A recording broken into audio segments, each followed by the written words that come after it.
بسم الله الرحمن الرحيم الحمد لله والصلاة والسلام على سيدنا رسول الله وعلى آله وصحبه ومن والاه.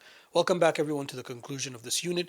We will wrap up by concluding this chapter and discussing the aqiqah, the sacrifice and the slaughter that we do to honor a newborn. The method itself in today's class is very slim. I think it's like 2 sentences. Let me just make sure. 3 sentences. But I'm going to use this opportunity to do a couple of things. A few things. Number one, we'll go through the fiqh. So we'll learn what the aqiqah is. We talked a little bit about it in the last class, the rules of it, the difference between a boy and a girl, etc. Number two, we will also talk about the other sunnahs involved in a newborn. Naming the child, circumcision, the adhan and the iqamah, those type of things, shaving the head, weighing the hair, and donating it in gold and silver. All of those things are actually in the hashiyah, so it's a good opportunity for us to talk about all of those things. And there is some detail of fiqh, would be the case in any discussion, that I think is kind of interesting. And then after that, I brought up the poem that has about 11 different names for the same type of concept of a sacrificial animal to honor a special event. This special event is for the newborn is called aqiqah. It follows the same rules. We sacrifice and then we feed. Oh, we're also going to talk about the fiqh of the sacrifice and the feeding part. I forgot to mention that. But there are other times and other life events in which we sacrifice and feed. And it's a good opportunity because we have the space, we have the time. There's not a lot in the method to go through in today's lecture. I won't read for you the poem, but I'll go down the list of the different names, so at least your ears are used to hearing the different names, and I'll tell you that this type of sacrifice is for this type of event. This type of sacrifice is this type of event. I'm not going to necessarily test you on it or ask you to retain, well, I hope you retain it, but I'm not going to test you on it formally, but it's something that I think I would be remiss if I didn't include it as we conclude this unit, inshallah. And even though there's a little bit to discuss from the metin, hopefully that will generate a flowering discussion of legal principles and axioms, etc., that we can benefit from. And we'll begin this journey together in the next clip, inshallah.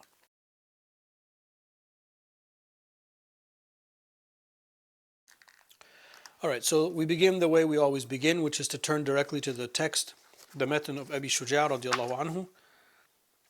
قال المصنف رحمه الله ونفعنا بعلومه في الدارين آمين. فصل في العقيقة. والعقيقة مستحبة، وهي الذبيحة على المولود يوم سابعه ويذبح في الغلام شاتان وعن الجارية شاة ويطعم الفقراء والمساكين. So that is Abu Shuja says radiallahu anhu, may we benefit from his knowledge in this world and in the next. Slaughtering for newborns, it is recommended to slaughter for a newborn on the 7th day after birth. 2 female sheep are slaughtered for a boy and 1 for a girl. The meat is fed to the poor and the destitute. So, like I said, it's very thin on the text, but let's look at the adillah. Bismillah ar-Rahman ar-Rahim. I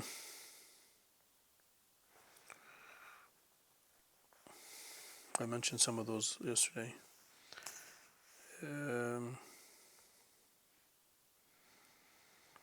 Sayyidah Aisha narrates this hadith. It's recorded in Tirmidhi that the Prophet ﷺ ordered them to do this sacrifice for the newborn, 2 sheep for the boy and 1 for the girl.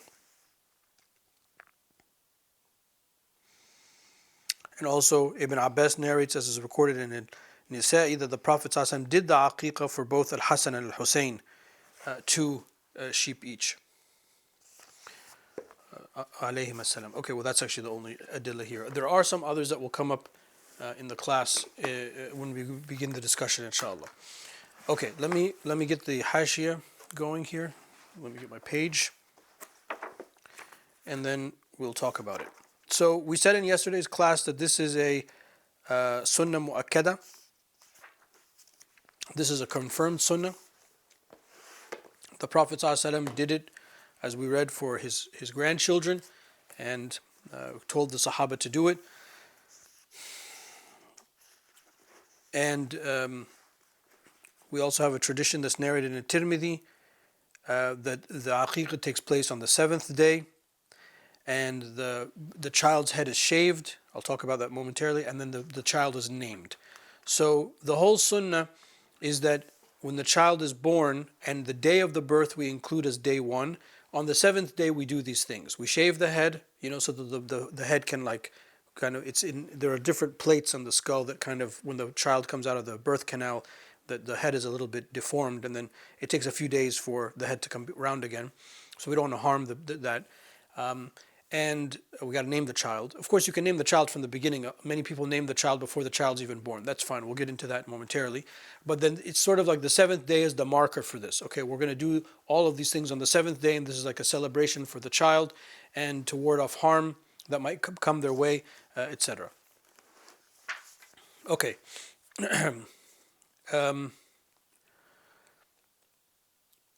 Now, the Prophet ﷺ,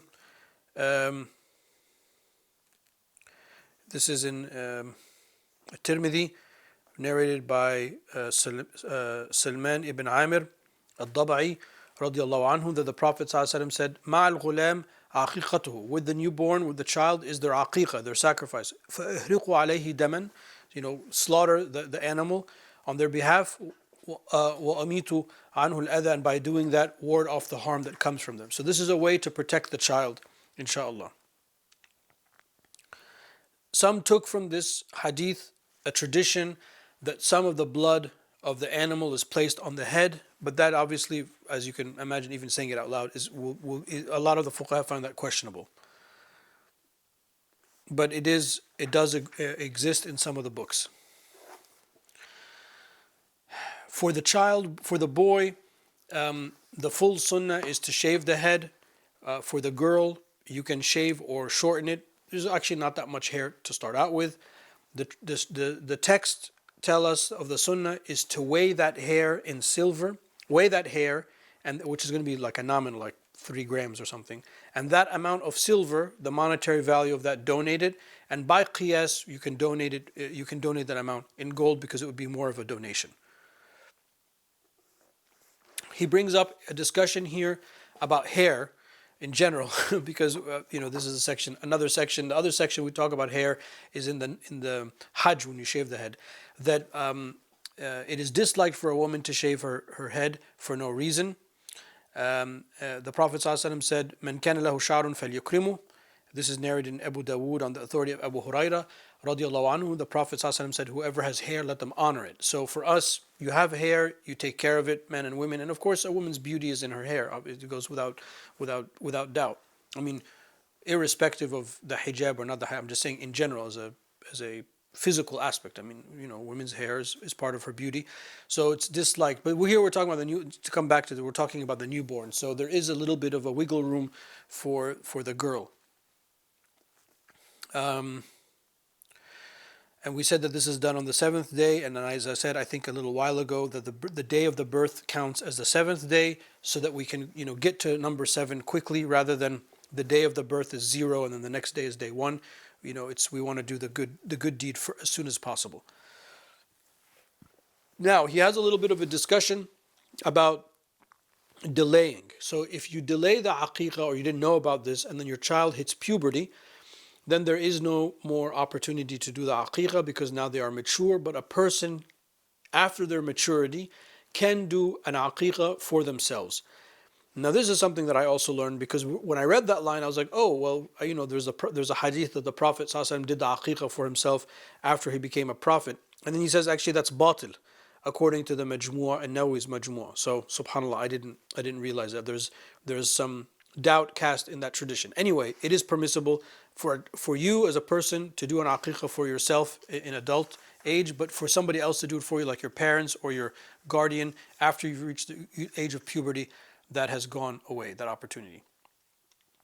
And then the 2 sheep for the boy and 1 for the girl, and that's because it comes in the tradition that way. and that each child receives their own aqiqah, own sacrifice. Now, as for a khuntha, which is the fiqh term for a hermaphrodite, or somebody who is, I mean, it's just that hermaphrodite is kind of like a general concept. There are different types in Islamic law, but a child that's born in which we are not sure of the gender, or there might be two sexual organs, or whatever the case, there's confusion with regards to that. The rajah, the dominant opinion, or the opinion that we, stronger opinion in the madhab, is you sacrifice two sheep just in case. But I think I've mentioned this to you in other areas. Imam al-Suyuti in his Ashbah al-Nadha'ir, he has a nice little section about how you deal with that from a fiqh point of view. If a child is born that way, the upshot is that corrective measures need to be taken right away to make the child, we default to what is the predominant gender that presents at birth. And then he has sort of a kind of a protocol, which is kind of interesting because it's a little bit scientific and medical and whatnot. But anyway, the khuntha conversation is not something that I have brought up often because I don't know. Well, maybe I should have, but I haven't, because I feel like it's not something that is so normal for our level of discourse at this level of fiqh. But I have to also say it is copiously written about throughout all the chapters of Islamic law. Whenever we have to deal with people, well, a man this and a woman this, you'll always find, almost 100% of the time, not exaggerating, something also for the khuntha. So one could even extract those rules and those sentences from a book of fiqh or a book of a hashiyah and isolate. You could use like an AI tool or something like that to isolate them, and you can start to see what how the literature addresses, and you'll realize that this is not something that the fuqaha, neither were they unfamiliar with it, nor does it seem that it was so uncommon. It must have happened, it must have been relevant enough that they wrote about it frequently. I just haven't talked about it, but this is a time where I think it's appropriate because we have the space. Usually I don't have so much time. I'm trying to get through the pages, so I mentioned it. So again, the dominant position, if the child is presenting with two sets of organs, or we're not sure of the gender, we'll default and we'll do two just in case. I see that I'm running out of time, and let me pick up this discussion in the next clip, inshallah.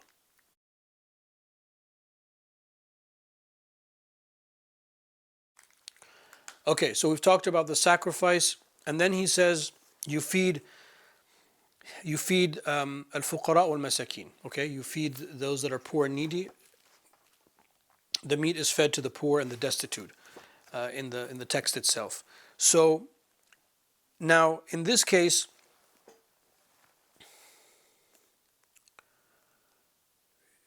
let me find the dalil for that.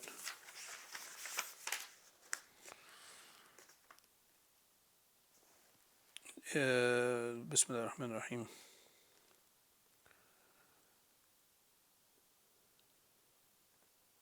Yeah, so this is the Prophet's instruction to Sayyidah Fatima alayhi salam to shave al-Hussein's hair, weigh it, give it the amount in silver, and to feed people from the aqiqah. Okay, so here the feeding, this is not a party. You could invite people, but what's meant by it is you actually make the slaughter the same way we talked about all of the dhabiha, and then you cook it, and then you feed the people.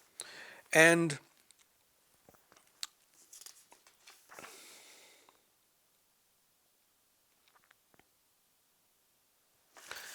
then when you cook it, you want to cook it with something sweet. So he says like raisins or honey, because the Prophet ﷺ used to love sweet things and used to love honey. And he says, وَتَفَاؤُلًا بِحَلَاوَةِ أَخْلَاقِ الْمَوْلُودِ, and also as a glad tiding for the sweetness of the child's behavior and his character or her character in the future. So this also shows us something important, that how we've taken, let me just take a little pause here for a minute. It shows us how we've taken a general sunnah, which is the general disposition of the Prophet ﷺ, that he used to like sweet things and he used to like honey, and sometimes you would have honey and water. I mean, when you read the Shama'il and other type of books, you'll see that the Prophet and the Shifa of Qadi Iyad, you'll see the Prophet ﷺ used to love sweet things, alayhi salatu wasalam. So he said, okay, so that's a sunnah. There's an established sunnah, and then we can extrapolate from that. Well, if we're going to cook something, and this is a new thing, a new blessing, a newborn, etc., has been given, a gift has been given to us by Allah subhanahu wa ta'ala, then we want to include that which the Prophet ﷺ liked, which is sweetness. And then there's an added little portion to it. It reminds us that, as we make the food sweet, so inshallah, it's like almost like a dua, that will the character of the child be sweet and positive. So this is the way that our tradition works. And this is how we take a Sunni. This is what it means to be a Sunni Muslim. It doesn't mean that, there's no direct text that says the Prophet ﷺ cooked meat with raisins, so this is a bid'ah. That's not that equation is false. Rather, the equation is there's an established sunnah. He liked sweet things, foods that is. So therefore, when we have the opportunity to make a food, we're going to make something sweet in it, and we're going to add this little kind of twist that also it is something that will give us a glad tiding, etc. So that's an important, I know it seems like it's insignificant, but because we have the time, it's worth mentioning. And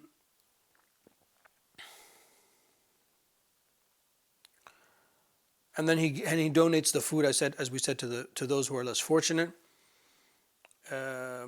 So therefore, when we talk about the aqiqah, the sunnah of the aqiqah is almost identical to all of the other type of sacrifices that we've talked about. Meaning that any of the things that we talked about in the last couple lectures that would make the sacrificial animal not permissible, like if there's an ailment, or it's obviously lame, or it's blind, or has broken this or that, same thing would not work for the sunnah of the aqiqah as well.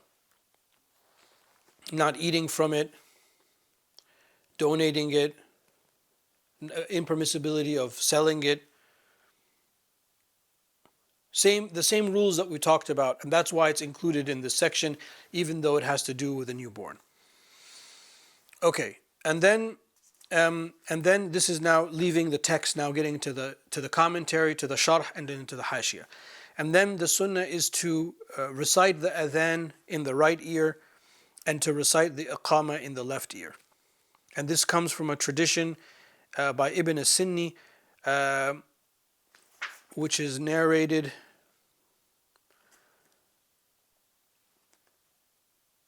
in the book Amal al-Yawm wal-Layla, on the authority of Al-Husayn ibn Ali alayhim as-salam, that whoever man walida lahu mawlud فأذن في أذنه اليمنى وأقام في اليسرى لم تضره الصبيان. So whoever has a newborn and makes the adhan in their ear, on the right ear, aqama on their left ear, then the qareen, the jinn that's always with you, will not affect them. So regardless of the strength of the hadith, this is a type of situation where we could use the weak hadith. I don't know the grade of the hadith off the top of my head, but this is an instance where we can use weak hadith for fada'il al-amal, for good actions, because it's a good thing to do. There's no harm in reciting the adhan and the aqama for the child. And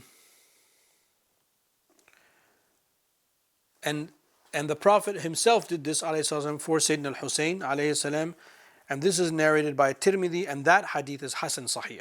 So even if the previous tradition with that phraseology has weakness, it is established that the Prophet did this himself for Al-Hasan and Al-Husayn.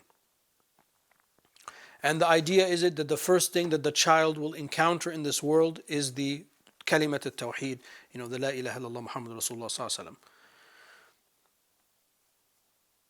wasallam. And this also matches, Al-Bayjuri says, the hadith in Muslim, in which the Prophet ﷺ said, لَقِّنُوا مَوْتَاكُمْ لَا إِلَهَ إِلَّا اللَّهِ. Say frequently and advise those who are about to die, or even who have died, and you're speaking to them, the talqeen in the grave, let them say, La ilaha illallah. So the talqeen is also another sunnah, which when we put the body in the grave, somebody will say, oh so-and-so, the son of so-and-so, naming their mother. The angels will visit you now, and they'll ask you these questions. That's talqeen. And there's also when somebody is on their deathbed or sick, we say say the shahada, or you're just around them in the room, la ilaha illallah Muhammad Rasulullah, la ilaha illallah Muhammad Rasulullah, etc. So it's sort of like we begin our life with that, and we inshallah we end our life on that, inshallah. A very small point, it might seem insignificant, but he has like a little fa'idah, and he says one of the mashayikh, al-Shaykh al-Dayrabi, he said that it is a sunnah to recite Surah Al-Qadr, Inna anzalnahu fi laylat al-Qadr, in the ears of the child, and whoever does that, then they will not be afflicted with fornication throughout their life. And then he says, Al-Bayjuri says that Ad-Darini says, هَكَذَا أَخَذْنَاهُ عَنْ مَشَايِخُنَا. Such have we taken this from our teachers. So I wanted to explain also what this means. We have something in our practice, in our daily practice, called al-mujarrabat, things that have been tried and have been tested to have worked. For this, oh, I have an ailment, oh, I have a sickness, oh, I have difficulty remembering, oh, I have, I have a problem with work, and so somebody says, oh, read this surah X number of times. There's no hadith that says that. There's no hadith that says Surah Al-Qadr, but this is an inherited practice that comes from something that has been tried. Somebody was inspired to do it, they did it, they found the effect of it. So if you have the ability to teach another Muslim something that's good, you do it. So they taught it and it's passed on. It might work, it might not work, but it's not haram to do. It's also part of the wider sunnah with the capital S, from the point of view is that Allah Ta'ala has given us the Quran as a healing, as a shifa, and we seek all the time to help one another when we can. So this is an example of al-mujarrabat, and this is very, very common in pre-Islamic Islamic cultures. And for some reason, these are the type of things that the modern Salafi mindset attacks, misconstruing this for bid'ah and attacks them. But this was very, very common, very, very common, and it's still common. It's not like it's not common. It's not like it was and it is not. I'm just explaining it to you in the middle of a book of fiqh, in the middle of legal argument and discussion. He comes up with this fa'idah. Here's a benefit that you can also do for your newborn to protect him from this great sin. May Allah Ta'ala protect us all. And it's totally acceptable. So there's nothing wrong with it. And you see the proof text. He says, well, this is what our teachers taught us. So we inherited this from our teachers. It's a common practice. And these are the teachers that taught us fiqh, and taught us aqidah, and taught us hadith, and taught us Quran, and taught us nahu and sarf, etc. So we also trust them because they're holding to the deen and the sciences of the deen. So therefore, we're also going to pass this on to you. It might help. It might not work. So that's the other thing about the mujarrabat is it might not work. Okay, we'll pick up the discussion in the next and final clip, inshallah.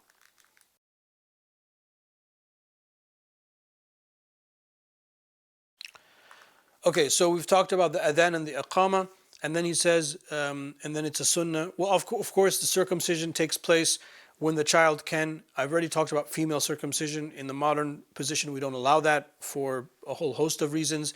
We interpret it as a sunnah, not as a fard to start out with, and because no one knows how to do it, and there's this FGM, female genital mutilation, which is not what the fiqh is about at all. FGM, female genital mutilation, is a crime, is a sin, a major sin against young girls. So, said the dhara'a, to prevent any type of harm from coming at all to little girls, we say the whole practice should be banned. And then the boy is circumcised. He doesn't spend a lot of time talking about that, but it's pretty straightforward. And then the child is named on the seventh day, but it is permissible, obviously, to name the child before or to name the child after that. And then he has 2 pages where he concludes this chapter on like good names and bad names. So I'm not going to read you the names, but obviously a good name is a good name, right? The name like Abdullah or Muhammad or Yasin, something like that might remind you of the Prophet ﷺ, or one of the greats, Abu Bakr, Umar, Ali, Uthman, etc., etc., etc. And obviously bad names are bad names that mean something bad. And you're not going to call your child donkey, humar, or kelb, or dog, or something like that. So, obviously. And you're not going to call your son like Abdul Kaaba, the servant or the slave of the Kaaba, because we are Abdullah, we are the slave of Allah subhanahu wa ta'ala. A lot of this is limited to the Arabic language because when you're speaking in English, I don't know anyone who would even assume that they would call their son Abdul Kaaba or anything like that. But it is important to know what the name means, and whether the name is an Arabic name or a non-Arabic name. It doesn't matter. It doesn't have to be an Arabic name. That's another misconception that people have. I mean, I'm an Arab by birth, so I have an Arabic name, but and because my wife is an Arab, we gave our children Arabic names, but that's our culture. That doesn't mean that's our culture that is also backed by the deen. But if you have a Western culture, give them a Western name. What's compatible with your culture, as long as the name is something good. So knowing what the name means is important. Obviously, out of our love for the Prophet ﷺ, we name our children, Muhammad, Ahmed, Yasin, Taha, Tahir, Mahi, all of the names that that allude to Nur and Nabi, the light of the Prophet, things like that. And then it's also a sunnah that we have a kunya, which is like a nickname, and that's also something that's common. And to show you the importance of this sunnah, he says it's even a sunnah if the child dies. You still do, before the 7 days, you still do the aqiqah and you still do the naming. That just shows you the strength of the sunnah, why it's sunnah mustahabba. Okay, so that's the text. Now let me turn to a little bit of extra. Just get my iPad here to get you this poem about the different type of wala'im, the different type of events that we can have in which we sacrifice an animal. In this particular rendition of the poem, there are 11 of them. Oh, my bad. There's 18 of them. Where did I get 11 from? Anyway, let me read them for you. So there's the walima. Okay, that's what you do when you get married. All of what I'm going to say, it's the same act. You sacrifice an animal and you feed people for the glad tidings of the event. So the walima is what we call it when we're married. And naqi'a is what we call when a loved one comes home from travel. Al-adhira is what we do when we circumcise. So that's separate than the aqiqah. Al-wadima is what we give the family of the deceased for up to 3 days. We feed them. Al-wakira, I mentioned this yesterday, is when you have a new space, you have a new shop, a new masjid, a new home. Al-aqiqa, we've talked about that. Number 7, al-atira. Al-atira is what people would sacrifice. They would do the sacrifice in the first part of the month of Rajab.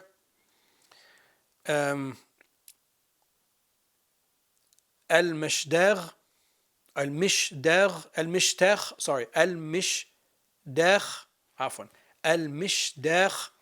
is when the Qari finishes, like the Quran.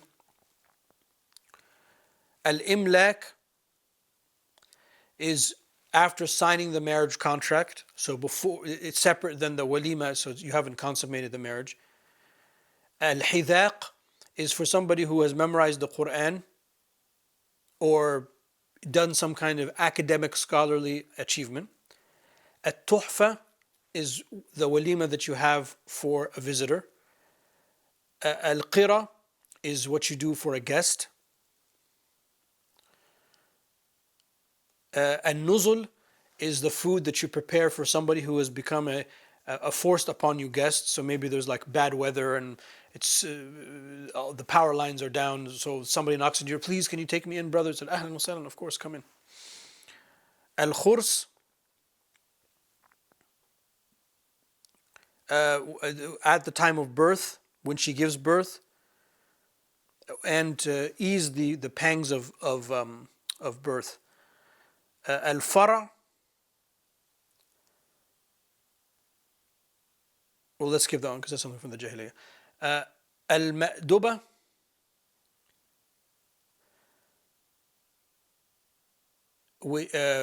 which can be a general type of, just for general reasons.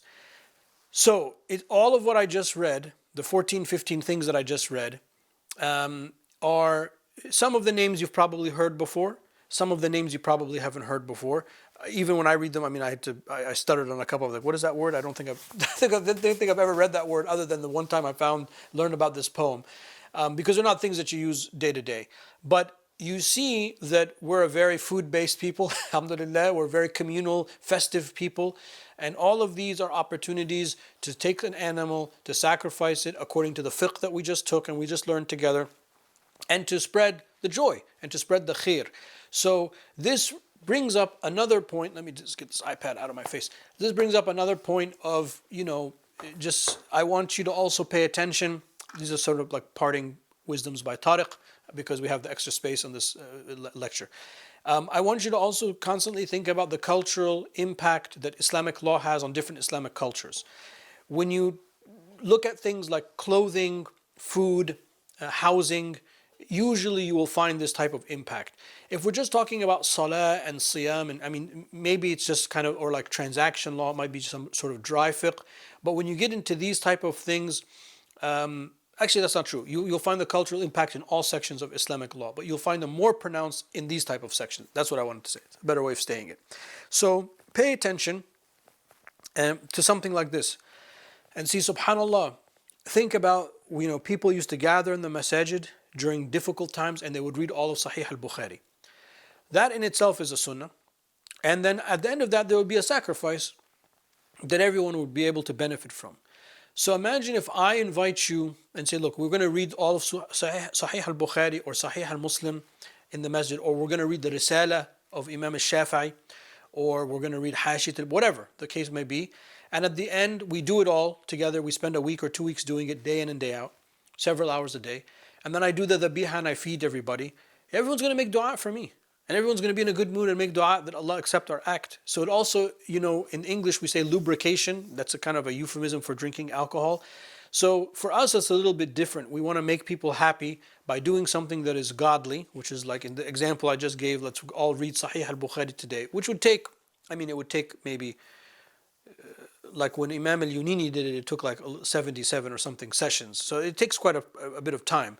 But at the end of that, to be rewarded with this type of sacrifice, or when we finish the Quran, or somebody memorized the Quran, or somebody just finished a book, or the guest, all of the type of things that he just mentioned. But most especially the wakira, when somebody has a new shop or a new space, a new home, we want to bless it, we want to honor them. It wards off the negative energy, it wards off the ayn, the evil eye, and those type of things, and it's a way to revive the sunnah. So it's important to see that, I want you to understand that what we're reading should not be separate from real life examples. Even if there are parts of Islamic law that we no longer can apply because of circumstance, there was a time when it was applied. So you have to always ask yourself, okay, I know the theory of the law, I know the reason behind the law, how is this law applied? That's very, very, very important. And that will give you a totally different experience, very rich, it's a very, very rich experience of learning Islamic law. With that, alhamdulillah, we came to the end. I pray that Allah Ta'ala accepts from us. Wallahu Ta'ala a'la wa a'lam wa sallallahu ala sayyidina wa maulana Muhammad wa ala alihi wa sahbihi wa sallam.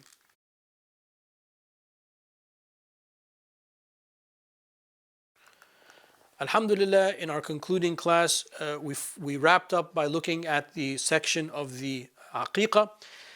And even though the section is very, very slim in the text, basically the aqiqah is done on the 7th day, the same rules of slaughtering that preceded. A boy gets 2 sheep, a girl gets 2 sheep, and then you feed the poor and the destitute. That's really the text.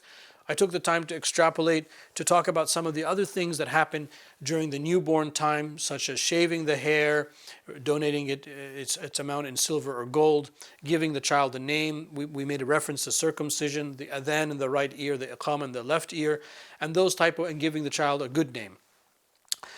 Which is, important discussions, because hopefully all of you will have families one day, or you have families, and it's something to learn to do. And then that kind of segued into a larger discussion. I read you a list about 14 or 15 different types of dhabiha, of dhabiha, that take place for different reasons. The same act happens, which is we're slaughtering the animal according to the rules that we just read, and we are feeding the poor and the destitute, but for different reasons. And they have different names, but it's the same act. And because we have the space to do that, I thought it was useful. But I also, more importantly, want you to pay attention to the fact that there is a cultural impact of Islamic law throughout Islamic history. Even when people write about us, they will write about how Islamic law has impacted our practicing our faith, whether as a minority community or as a majority community. So Islamic law is not something that's studied in a vacuum and taught in a vacuum and lived in a vacuum. It's something that has real life. And when you talk about the acting out, the living out of the on the ground of Islamic law, then you kind of see what rules are applied, what rules are suspended, and how different cultures sought to interpret these things and give them their own kind of spin on them. And I think that that's a much richer way, certainly much more exciting way to study Islamic law than simply the dry stuff. So because we had the space the last lecture or two to kind of do that, I wanted to share a little bit with you. I hope you found that useful and beneficial. I hope you don't see it as a distraction. But having said that, we ask Allah subhanahu wa ta'ala to accept from us this course. I hope you benefited from it. And onwards to the next one, inshallah. Walhamdulillahi Rabbil Alameen. Wa sallallahu ala Sayyidina wa Mawlana Muhammad wa ala alihi wa sahbihi wa sallam tasliman kathira.